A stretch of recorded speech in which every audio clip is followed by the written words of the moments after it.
Nithyanandam Paramasukadam Kevalam Jnanamurtim Dvandvatitam Gagana Sadrisham Tattvamasyadirashyam Ekam Nityam Vimalamachalam Sarvadi Sakshibhutam Bhavatitam Trigunarahitam Sadgurum Tam Namami.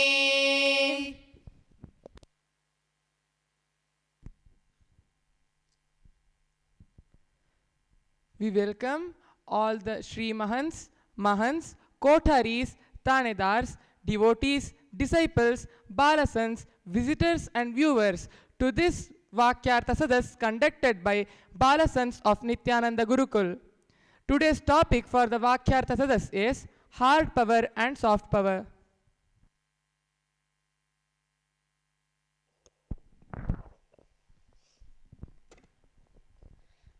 Today Swami is speaking about hard power and soft power. So what is soft power?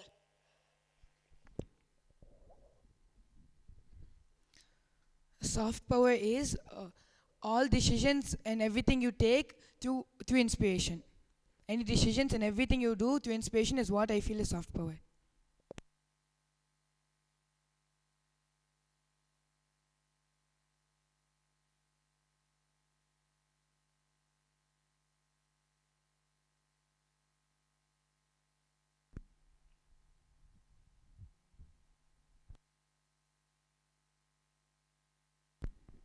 Just adding a point, it's basically the spiritual decisions which you make in your life.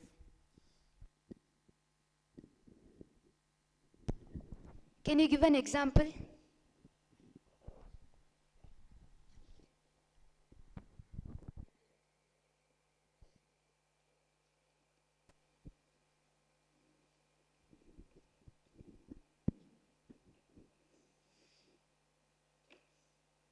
For an example for soft power, it is like, for example, you can take Buddha's life. In Buddha's life, Buddha never controlled people to listen to his teachings or anything like that. Just by his living, he created the inspiration in everyone just to follow Buddhism. Can you say it from your experience?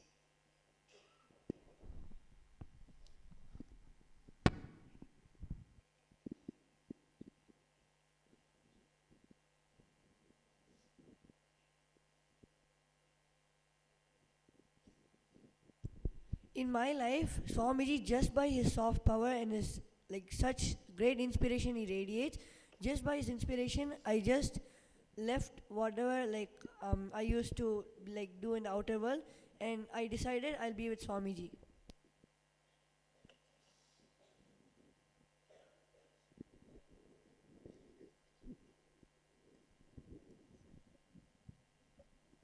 Any decision you make in your life, is it just based on hard power or soft power?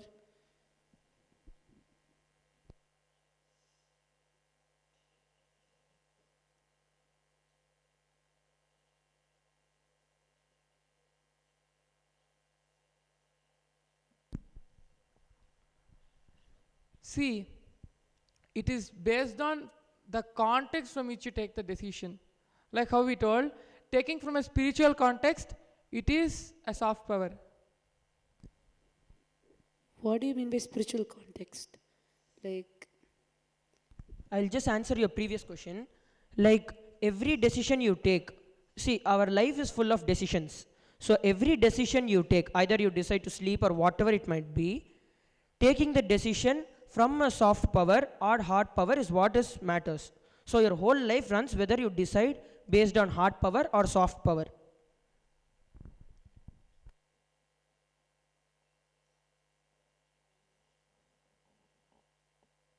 For example, suppose in Gurukul we have a rule that we cannot shout at anybody.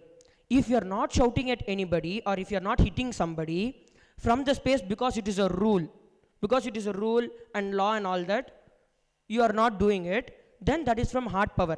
But the same, if you do it out of the feeling that everyone is a part of me, what is the need for me to hurt somebody? Why should I be violent? That is soft power.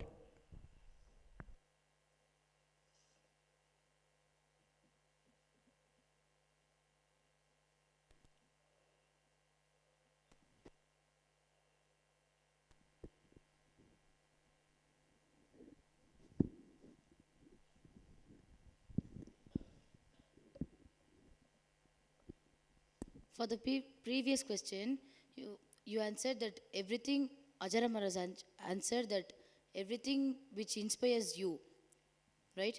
So whatever inspires you can be a soft power, that's what you said. So even inspiration for the wrong things can be from a right context.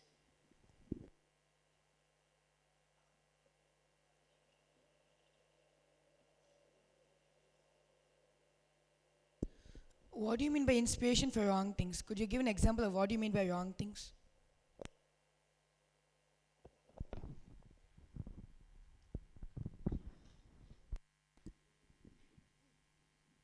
For example, okay, when I was there, I had like, when I saw my friends going to parties, celebrating parties, and they're seeing some violent movies and all, I used to feel like, oh, that's great.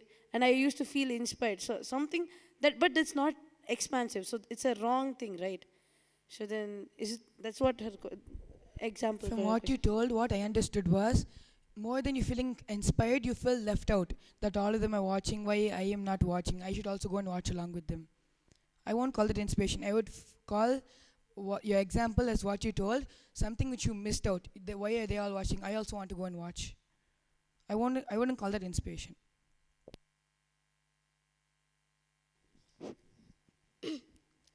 By deciding from hard power or from soft power, where does it take us? Does it take us to an ultimate space?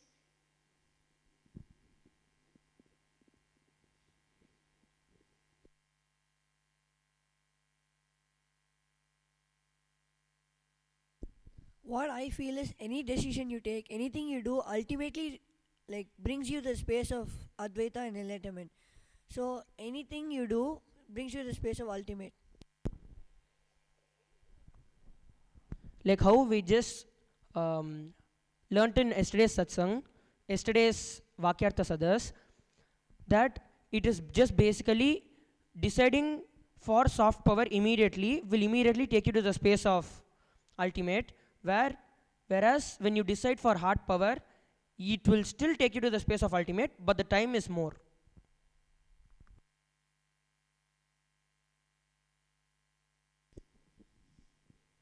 What if a person has decided that their life is for money, and they're going on from the greed of getting money more and more and more, and at the middle they get a click, so from hard power it leads to soft power, right? So how can you tell that hard power will take longer time?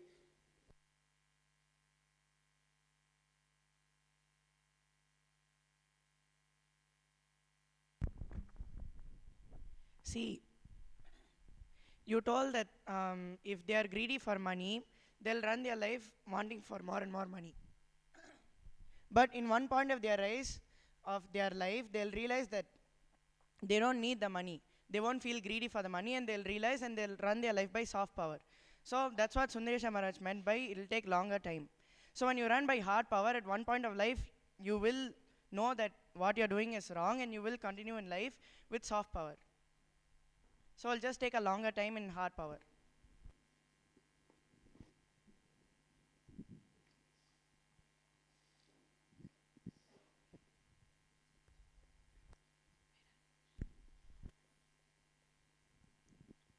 How can a common person decide, like any person just decide and start living that soft power? How is it possible? What do you mean by soft power? It's like inspiration which comes, right? So now take an example of anybody. How is the decision that they make? Like how will they know, yes, for this is the thing?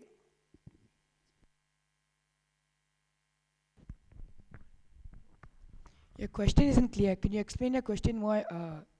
Can you make your question more clear? With a proper example.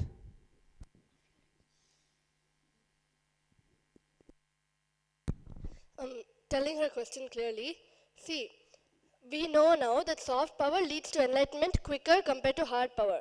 But for a normal outer world person, they're mostly driven by fear and greed. So how can they come to the understanding that it's soft power which leads us to enlightenment quicker?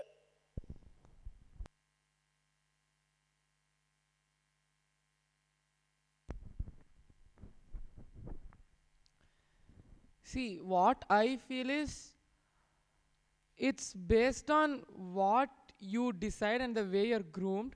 And also, if you take Buddha as an example, he never knew what is software till one point of his life. Only when he saw the world, he understood that this is not the way I should live.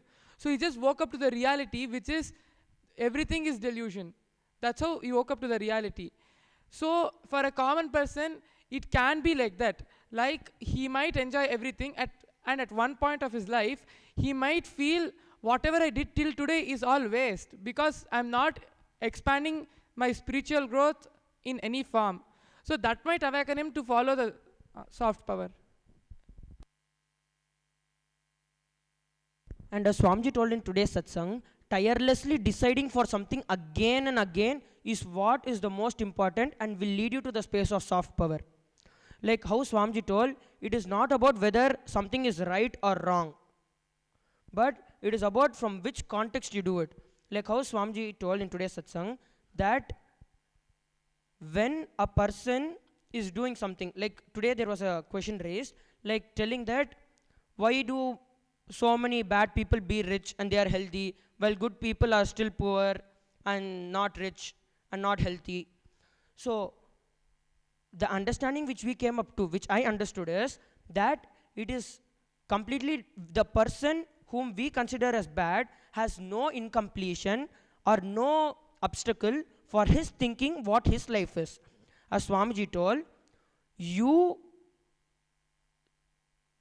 being aligned to the idea of what you believe as life, you aligning yourself again and again to the idea of what you believe as life is deciding for life. So at that point, even when the bad person decided, yes, this is money is my power, my life is money at this point, so I am deciding for it. So the decision which he makes is what is the most important thing. And adding to what Sundaresh Maharaj told, if you take the life incident of Harishchandra, King Harishchandra, if you see, at first his kingdom was being removed from him, then his wife, and at last he himself was working for someone as a slave, and finally his child was killed. So in that case, in all this situation, he only decided for his life. He took his life as dharma, and is only living based on dharma. Whatever is dharma, he only lived on that. And so only because of that, it made him expanded, and whatever he lost from his life, he got the whole thing back.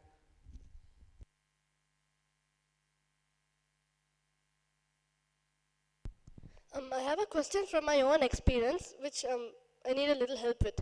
See, for me, I know that soft power leads to enlightenment quicker, and that's by inspiration. But even when some inspiration is given, it's just short term. Like I quickly forget about it, and then I'm driven more by fear and greed. So, how do I come to the understanding that it's only inspiration? How do I feel inspired?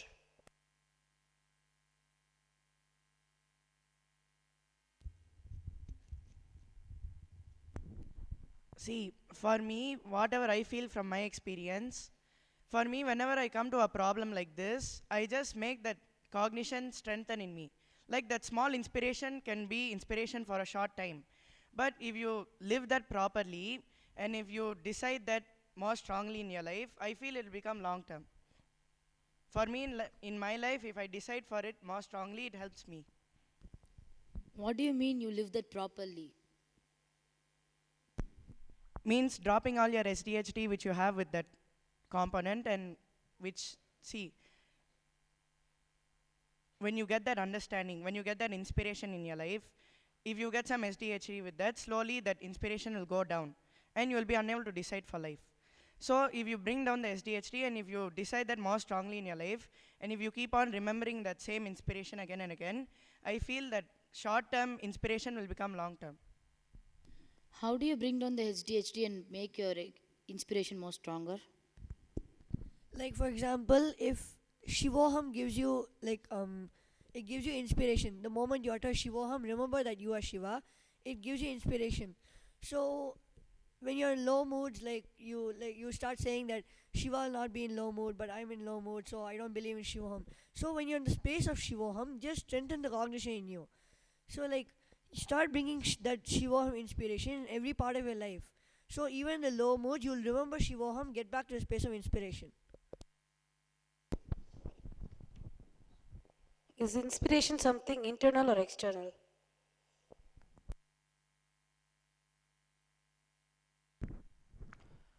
What I feel is it can be both together. Like you can find inspiration within you and you can find inspiration outside you also. Like you see Swamiji and he's an inspiration for you. And then you look in yourself, you feel you have to get to the space of Shivoham and that is also an inspiration for you. So it can be both. I feel from my experience that inspiration is basically which comes from inside you only. When a person who is completely inspired, when you come into a contact or a space or a communication with him, that only the person who is inspired will be able to awaken that part of inspiration which is in you. So you also will be inspired. Just because like how Swamiji told, if a robber will be attracted to a bigger robber. A person who wants to be in completion will be attracted to a person who wants to be in more completion and who is in completion.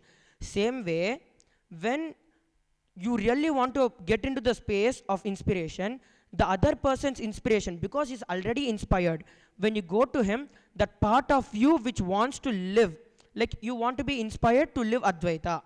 So when we go to Swamiji, at that time, because he is embodiment of inspiration, that time when we go, that part of inspiration in us also gets awakened. So like that, for any specific activity, like if you are going for suppose a tennis player will be inspired by a person who is a greater tennis player. So it all depends on which level and which thing you belong to. Like whatever you belong to, you'll be inspired by that person.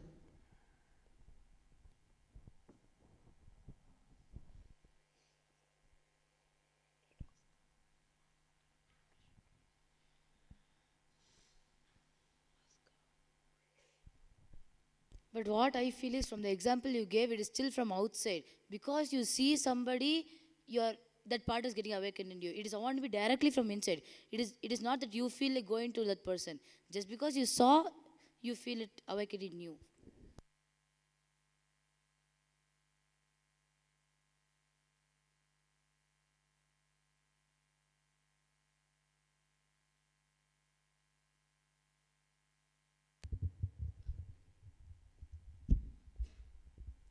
Okay, so what you told, I don't think it's this just because you saw him, you are going to him. I will only still say is what you want, you get it. So in that case, if you want to be a great tennis player, so you only attract a person who's much more than you in a tennis player level.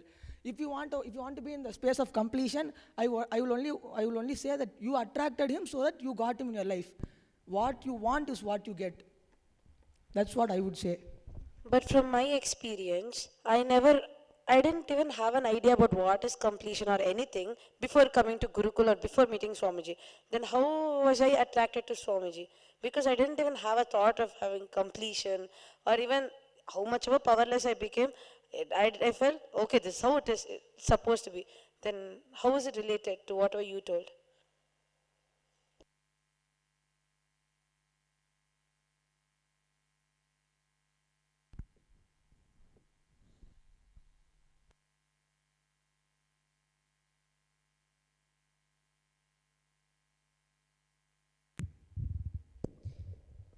Swamiji has told many times in his satsang, it isn't that you chose him, it is because he chose you, you are here now.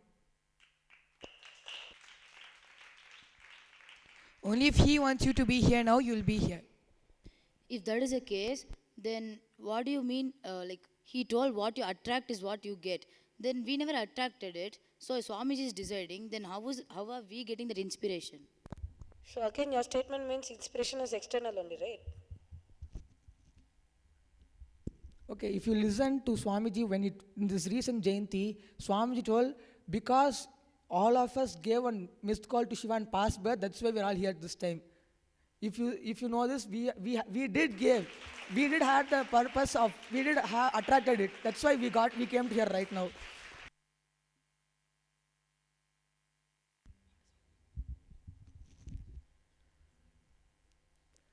Okay, I have a doubt. Can you please explain what is hard power? Okay, hard power is basically taking decisions out of fear and greed. So it's basically like political power. And what I feel as hard power is just getting everything to your control, just controlling everything. That is what I feel as hard power.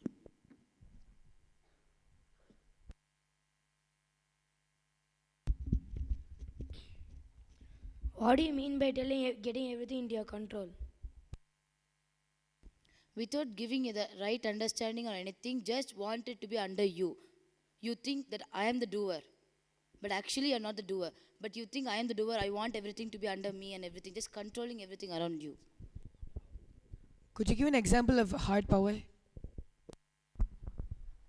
Okay, like as Sundaresha Maharaj already said, like we have rule in Gurukul that we should not shout at anyone. But following that rule because it is a rule is hard power.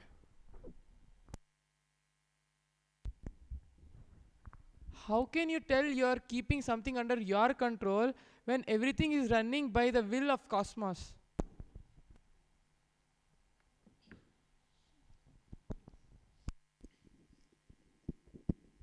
What I understood by her statement is you thinking that you're controlling something. That's what I understood by the statement she made. You thinking that you are controlling. You thinking you are the doer.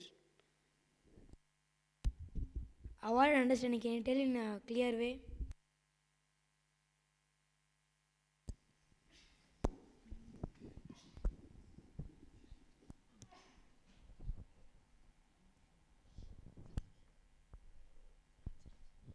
Okay, I'm telling what I think.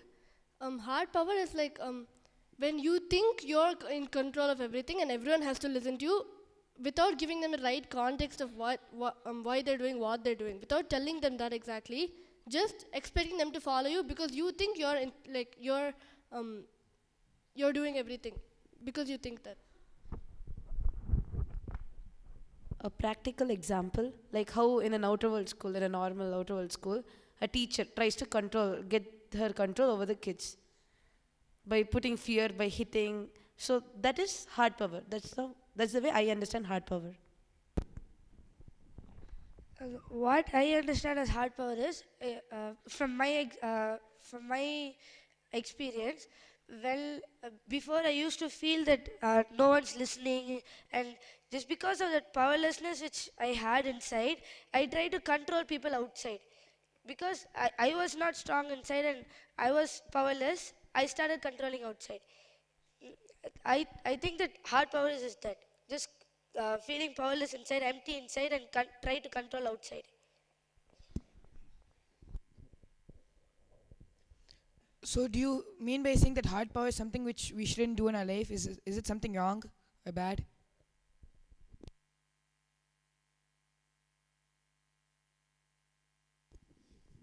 I don't think that it is bad because in a way it helps us reach to the soft power which helps us lead us to the ultimate.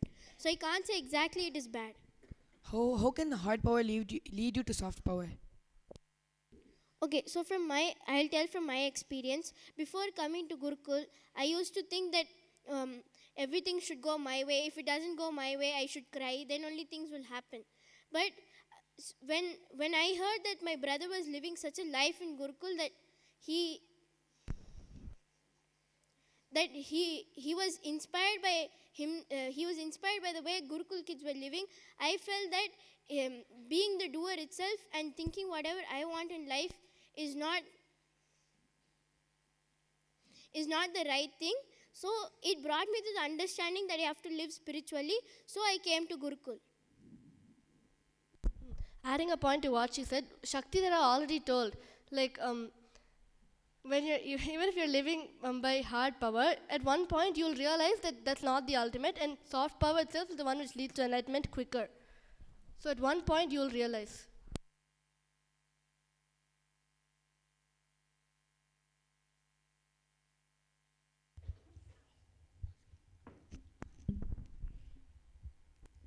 Okay, see, Satyamaya told that hard power is controlling people. So what I feel is when you control people, why will you even feel that is not making us happy? You're controlling people. Everyone is going to listen to you. Whatever you want, you can do through them. Then what is something? Then how will you not feel happy in that? And why you even move to soft power through that? Because what I think is why you control others, like Deepa already said, is because we are empty inside. When we can't control ourselves, like we can't control, like we try to control others so that we can get control of ourselves. And also Swami has told that the way how you handle life, life will hold you in the same way. Like if you handle life by fear, then life will also hold you by fear. So how will you feel fulfilled? I have a practical question.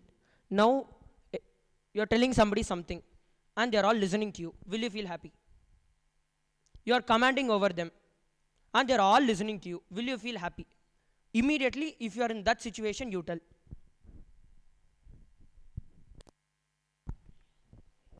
At that moment, yes. But later, when you'll not be able to be friendly with them. Like even though you go, because you already put your command over them and you held them by fear, they'll still be scared of you. You'll not be able to relate with them normally. This is what I feel.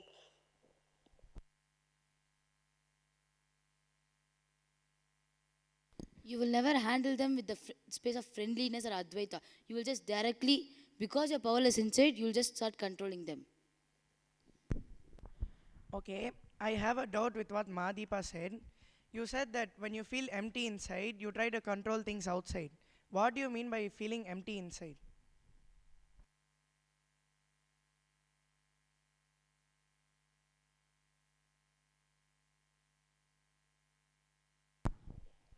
Feeling belittled? Like you thinking yourself like low.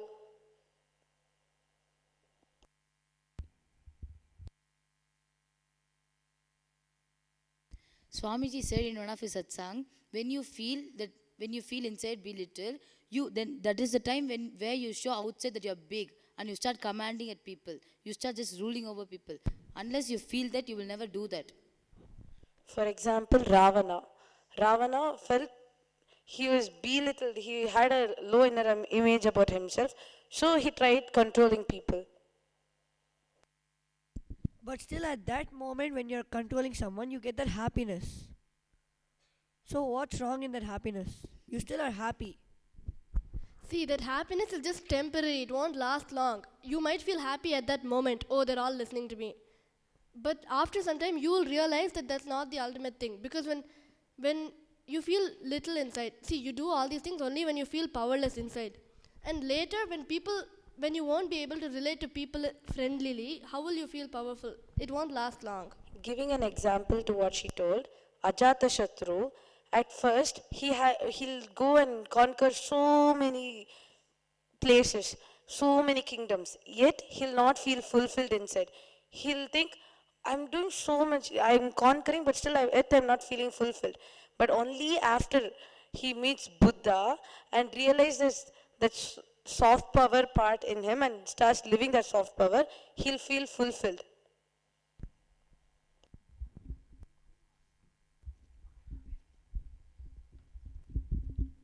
What do you mean by fulfill?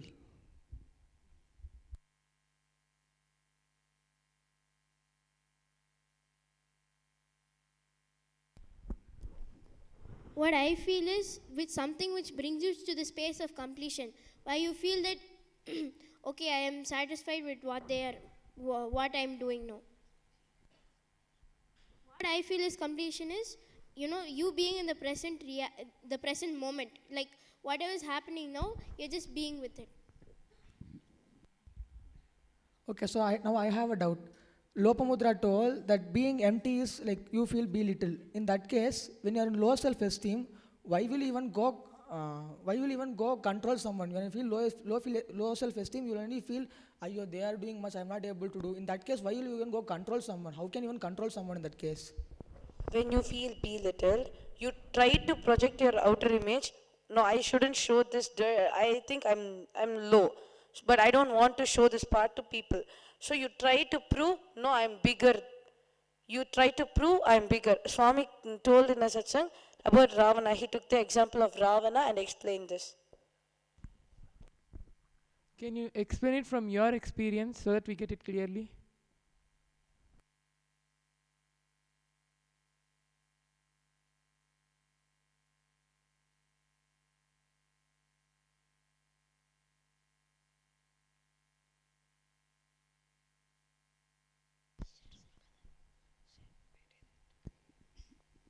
Okay, this is my experience. I felt that nobody listens to me, and because I feel that inside, I feel so belittled. Like I don't, I'm it. Whatever I wanted to happen never happened. That is what I feel, and I feel that belittledness inside. And I started commanding over people, like I started ruling over people, just ordering them what to do. Once I shifted my cognition that I am not the doer, Swamiji is the doer, and he lives through me. I'm just a tool. I'm just a channel for him to flow in me. I realized that me feeling belittled and controlling over people doesn't give me any happiness or what I wanted in my life.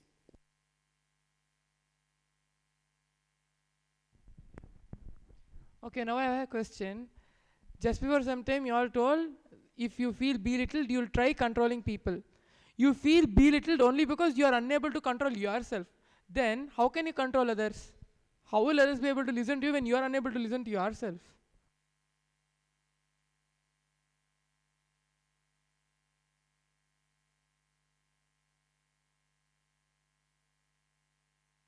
It is not that they're going to listen to you. It is just that you controlling them. Like you want them to be under you. I'll give you an example. Like when I thought, oh, nobody listens to me, nobody likes me, so I belittled myself over there. But I started bossing around. So I started like, oh, then I have to prove, no, no, no, they should like me, so I should have my command over them. So this is the thought I got, and I started bossing around so many people. I started, no, you have to listen to me. I started behaving like that. Just before some time, she told that when you are belittled, you can't control anybody. But at that point, when it comes, when you really speak, okay, when you control them based on fear or greed, they do listen to you, even at that point. Then, even if you're bossing them at that point, they are listening to you, which is the purpose at that moment. Then, what is wrong in heart power? At the moment, the what we need is happening. Then, what is wrong? But working out of fear for them, is it expansive? It's coveting, right? It's not enriching them, so it's coveting, right? And adding to her point, when we keep doing something out of hard power, we ourselves become insensitive.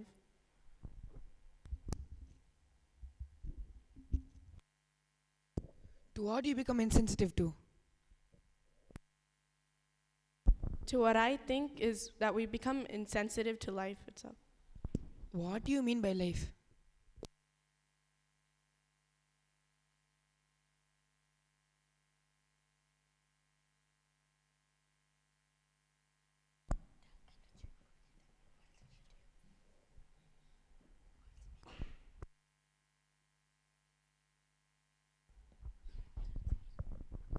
According to me, life is just like, it depends on our perception. It can mean different things to different people. For example, for me, life is enriching. So, for me, life is enriching. For some people, life might be wealth. So it depends on people. It varies from person to person, according to me. Okay, so Anjana told you will become insensitive to life. In that case, I have a doubt. So when you take decision out of hard power, you mean you will become completely insensitive to life, and in that case, how will you move to soft power? When you're insensitive to life, whatever happens outside, how will you even move to soft power?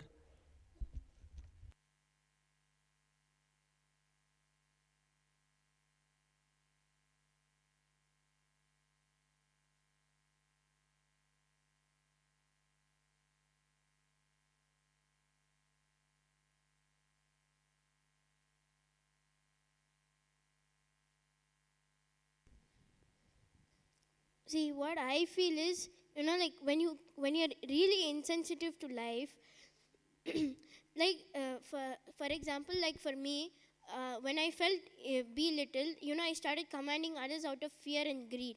So people started listening to me out of that. But soon they took over. They started taking over me, thinking that she's just doing it out of greed and fear. Then why should we listen to her?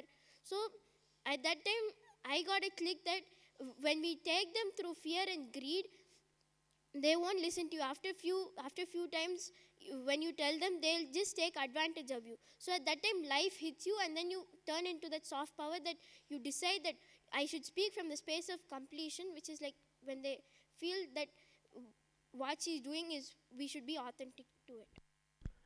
I have a question from my life. My life is completely being into the space of living Advaita. That is my life. I don't really know what living Advaita is. What I feel is anything which gives me and others happiness is living Advaita. That is what I understand now. Now, as you told before, life to different people can mean different things. It can mean wealth, health, anything. And hard power brings insensitivity to that. How is hard power bringing insensitivity to my life, that is living Advaita? What is insensitivity in terms of my life? Can you give a situation in your life, like where you use the hard power, so that we'll be able to explain it to you?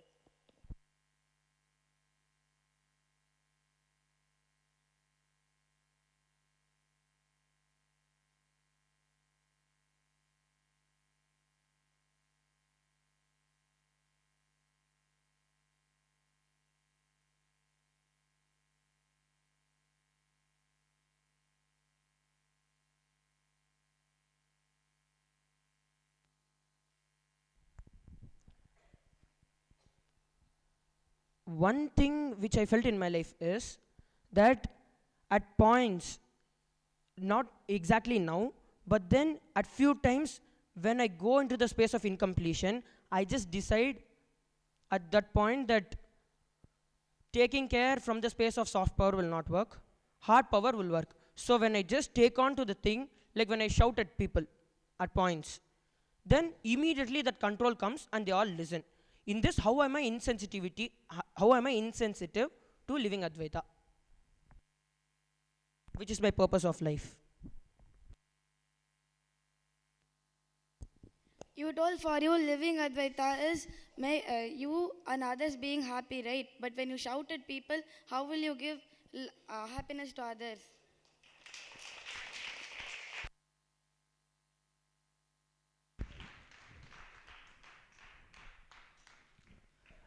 Now I have a doubt. See, now our parents, what we understand is, like, according to them, whatever they're doing is the best for us.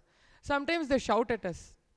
So, when they are trying to put that hard power on us, we are getting hurt.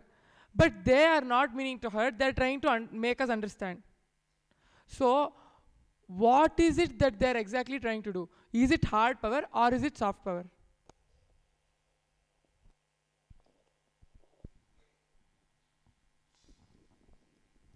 It is hard power because it is not inspiring the other person, and their context from which they do it, that act is not really working out. Because you, when your parents shout at you, you're going into powerlessness instead of you feeling inspired. But you told that when you're using hard power, you become insensitive to life. But here, your parents are like very sensitive to you. So that's why they're trying to expand you.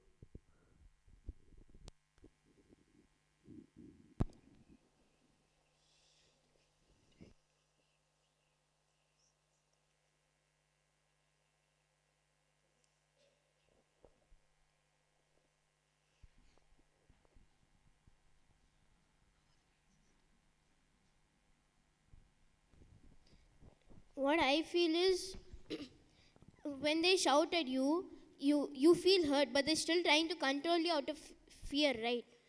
They're still trying to control you by shouting at you. So I feel is, like when they do that, when they keep doing that, they don't after a few times, they don't bother after that whether we expand or not.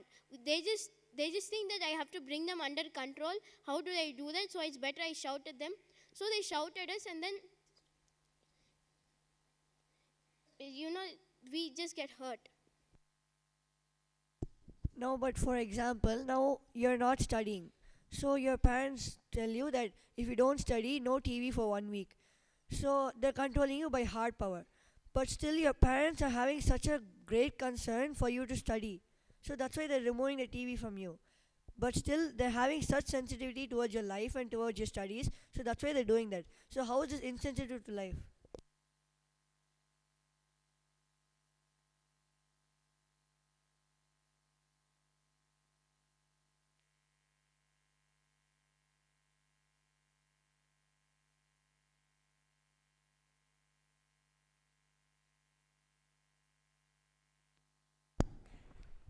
What I feel is the way you perceive that it avoids meaning every parents are like that.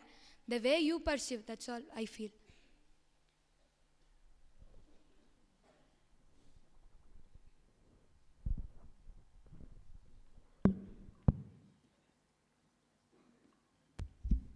What do you mean by the way you perceive?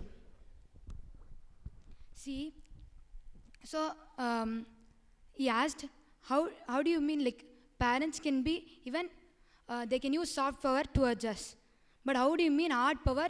When you use hard power, it is insensitive to us. Okay, so what I felt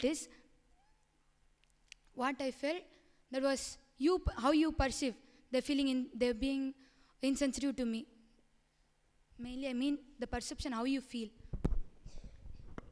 First, the life of that parent. What does that parent think as their life?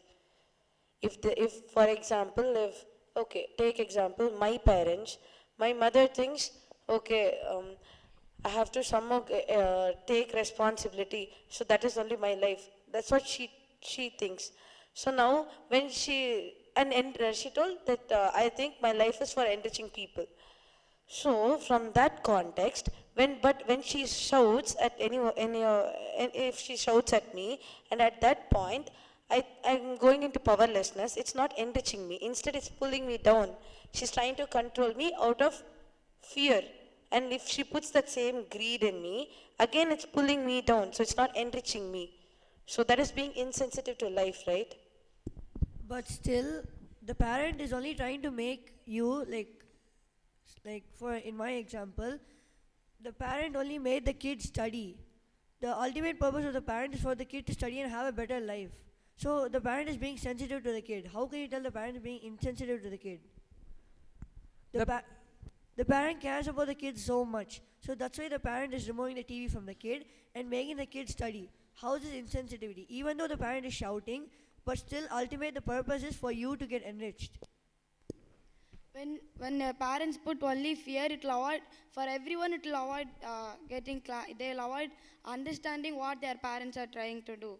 Because for different people, life means something. For a person, for a kid who wants to help his parents, who really wants to understand, who really wants to understand what their parents are trying to tell, even if you tell through fear or something, they can understand. But for few people, they avoid caring about it. Adding to our point, what I feel is even though the context from which the parents tell is right, they care about the kid, so they tell the kid. But even though that's right and that's for the expansion of the kid, they're insensitive to the fact that by putting fear and greed, the kid will later suffer. That's what I think.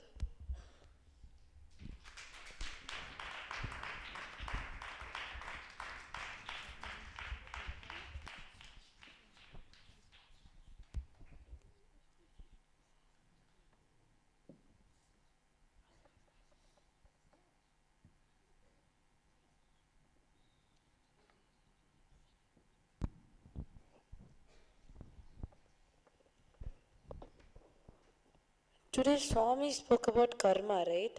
So in that, what I understood from what he told us, any act you do against what you think as life, and any act you don't do about what you think as life is karma. Is that what he defined? Can you explain what is karma exactly? Can you please explain the question in a more clear way? What is karma?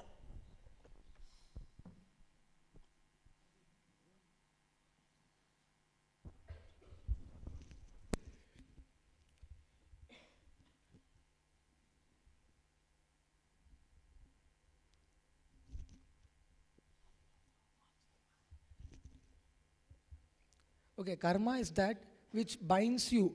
Is something like your commission or omission of certain action is which is incomplete to the concept of your life or your cognition of your life. That's what I feel is karma.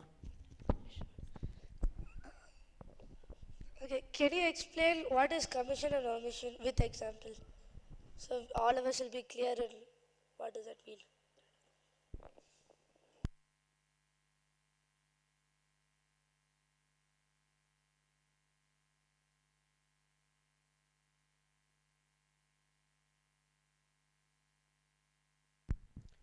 My understanding of omission and commission is like, suppose at this point I'm going for gardening. Okay, in Gurukul I'm doing some gardening. It is break time for me and I'm gardening. At that moment I'm doing it, then suddenly it's time for next thing to come about. Suppose I'm shifting a plant into another pot. On the way, my mentor comes and tells it's time for class, please move to the class. So at that point, if the omission at that point is I have to leave this thing, I have to leave gardening and then go to studying, which is adding something to me, like moving to the next step. At that point, if I'm incomplete, that, oh, how can I do it? I cannot do this, the plant will die. If I'm getting into that incompletion, that brings karma. But if I'm doing it from the space of completion, like I tell my mentor, just hold on for a few minutes, I'll put this plant in the pot and then I'll come to the class. If I do it from completion, that will not bring karma to me. So this is what I understand as commission and omission.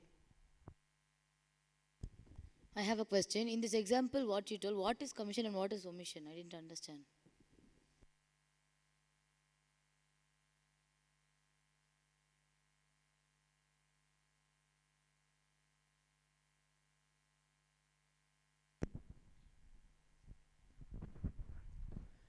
What I understand as omission and commission is like, at this point I'm doing something. If I have to move on to the next activity, I have to leave this aside, means I have to drop this and then move on to the next activity, which is adding. Like I'm commission, like getting things into my life. Like I have to move to the next action of my life. I cannot just be stuck with this at this point. I'm leaving this, I'm omitting this, and then moving on to the next, which is I'm taking in, which is like commission. That's what I understand as commission and omission.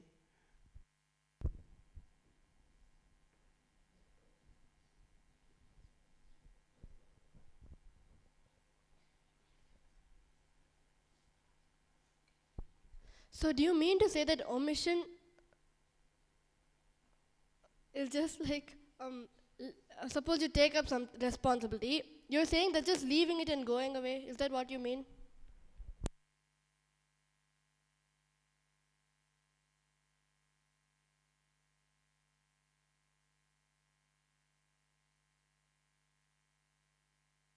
Can you give another example and explain clearly? I didn't actually get what you told.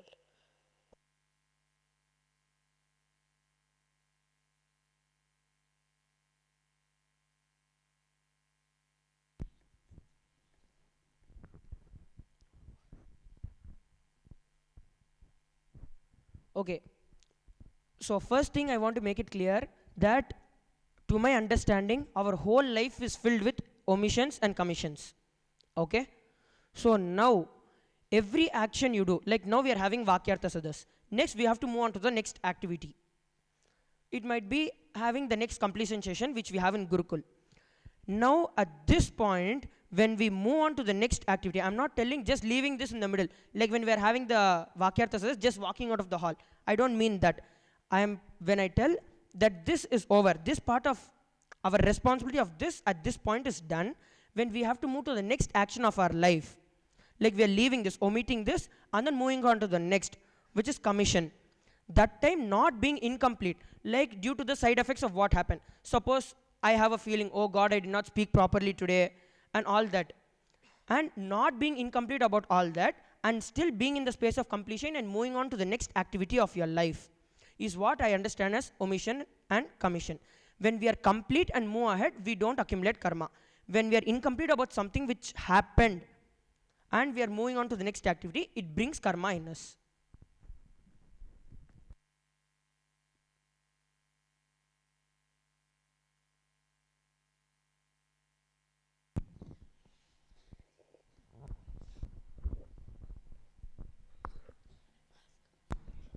I have a question.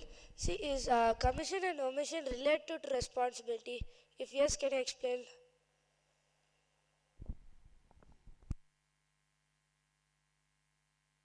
And even now, I really didn't understand what is exactly commission and exactly omission.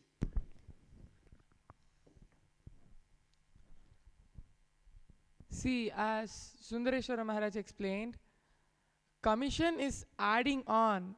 See, recently in Satsang Swamiji told, right, renunciation, for example, you should be unaffected by what you're dropping, you should be complete about it, and you should be able to move ahead in life. You should avoid sticking on and thinking, oh, I'll lose this if I leave this. It is never like that. You'll constantly expand in life as you move ahead. So you should be able to have both commission and omission in life. Okay, adding to what Shaktidhar told, see, that day Swamiji told, one of his Mahants told that we can put one balloon in the ashram so that the people who go in Mysore Road will know that this is Nithyananda ashram. And Swamiji also told we'll put one more balloon saying it is Shivaratri so that people will know that they are going to have Shivaratri celebration. So what in this commission is, see, as per tradition, in those days they used to raise that they used to raise a Dvajastambha flag so that people will know that there is going to be function. Here what you're doing, we are going to do that and raising the balloon. It is only commission. You're adding something. But omission is something like if you remember Swamiji told that same day he told there are few people just because it is tradition, just because it is old, they just drop the thing and they'll just have the modern things. That is omission. Like just because it is something like incompletion. Due to incompletion you drop something and go. That's omission. That's what I understand. If karma is what happened now, and you're still thinking of out of it when you're going to the next section. For example, you told that you feel that your word speaking, you do not speak properly in Vaakyaartha Sadhas, and still with the same incompletion, if you move on to the next session, which is completion session, that is karma, you told, right? When Swamiji speaks satsang, then with the same understanding, contemplating and thinking about the same thing, if I move out of the hall and next thing, how is it karma?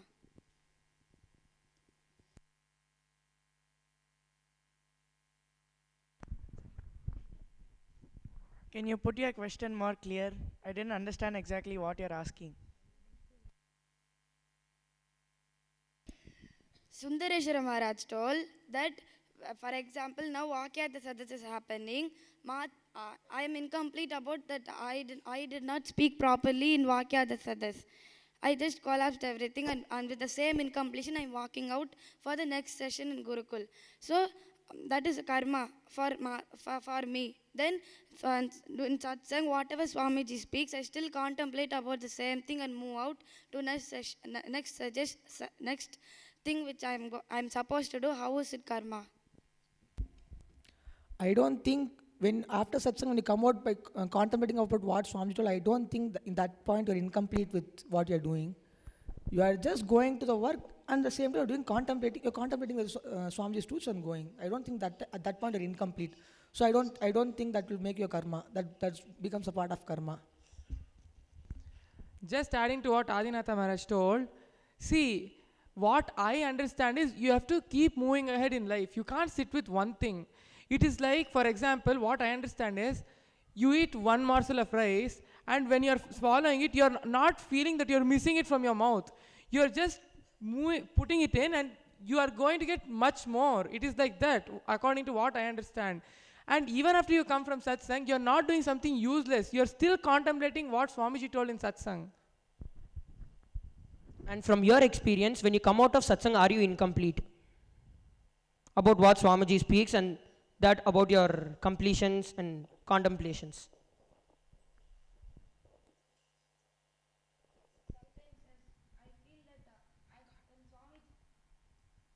Sometimes as when Swamiji tells something, I feel that I am not able to do something.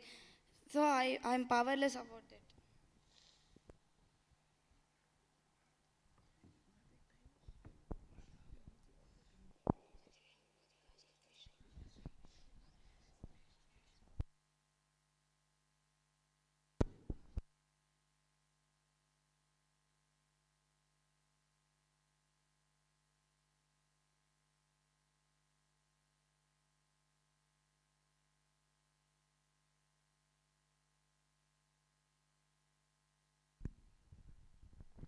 Can I know that do you really you are asking for a solution for your problem? Is it that?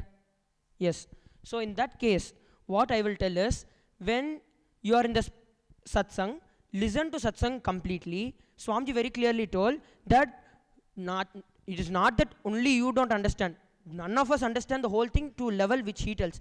As Swamiji tells, as you keep listening to the satsang again and again, as you keep contemplating about it, there will be different levels of meanings that you'll understand. So instead of you feeling that I'm not able to understand, I'm not able to do anything about what Swamiji says, instead change your cognition to, yes, this is what is my perception at this point. Let me decide for life and let me contemplate more about it and raise my understanding of what Swamiji tells. That will be deciding for life.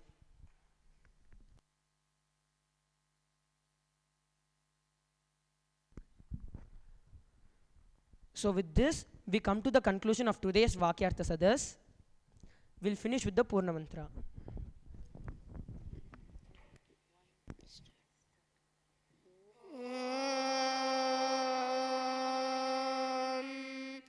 पूर्णमदः पूर्णमिदं पूर्णात् पूर्णमुदच्छते पूर्णस्य पूर्णमादाय पूर्णमेवावशिष्यते ॐ शान्ति शान्ति शान्तिः हरिः ॐ तत्सत् सर्वं सद्गुरुपादुकार्पणमस्तु